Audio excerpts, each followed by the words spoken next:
ছিল, উনি বারবার সাবিক হলে কিন্তু ওখানে গিয়ে নেতা কর্মীদের খোঁজ খবর নিচ্ছে, তোমরা সেফে থাকো, আমি সেফে আছি, আমার জন্য টেনশন করো না, তোমরা সবাই সেফে চলে যাও। বারবার উনি কিন্তু নেতা কর্মীদেরকে সেভ করার জন্য উঠানে আসে, আমার বাড়ির উঠানে আসে, এসে ফোন করে সবাইকে সেভ করছে, নিজে সেভ হয়নি, সবাইকে সেভ করছে।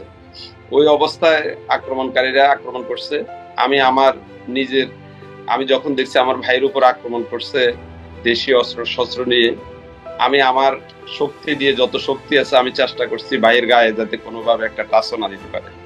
আমি অনেক চেষ্টা করে একা কয়জনকে আমি ট্যাকেল দিব।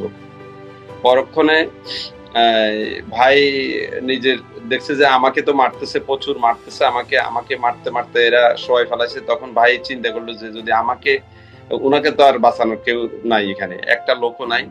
তখন উনি ওনার সেবে একদিকে চলে যাচ্ছিল, এই মুহূর্তে তারা পিছিয়ে দিয়ে ধাওয়া করছে, ধাওয়া করে সামনে এবং পিছে ঘেরাও করে ফেলছে।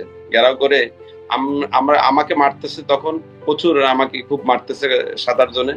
এদিক দিয়ে একটা চিৎকার শোনা গেছে, তাকে ধরে ফেলছি ধরে ফেলছি, পাইছি রে, চেয়ারম্যানকে ধরে ফেলছি। পরে আমরা সারা রাত ধরে আমরা খোঁজ করছি, ওনাকে আর পাইনি। ওনাকে ওনাকে এলাকার সবাই পানিতে নামছে, বিভিন্ন জায়গায় নামছে, ওনাকে বহুত খোঁজাখুঁজি করার পরও পাইনি। সকালবেলায় আমরা আমাদের বাড়ির, আমার বিল্ডিং এর পিছে যেই ডোবা, যে পানির একটা পুকুর মতো, ওইখানে লাশ আমরা ভাসমান অবস্থায় লাশটা পাইছি। ওখানে লাশ ভাসমান অবস্থায় লাশ পাইছি।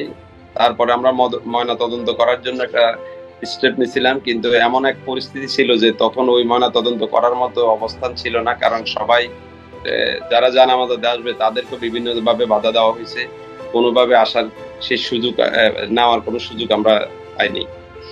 এরপরে জানামাজাতে লোক ঠিক মতো আসতে দেয়নি। আমরা পারিবারিক কবরস্থানে ওনাকে দাফন করি। আমার ভাই শহীদ মোস্তফা কামাল মজুমদার, উনি একজন মুক্তিযোদ্ধার সন্তান, শহীদ মুক্তিযুদ্ধের সন্তান।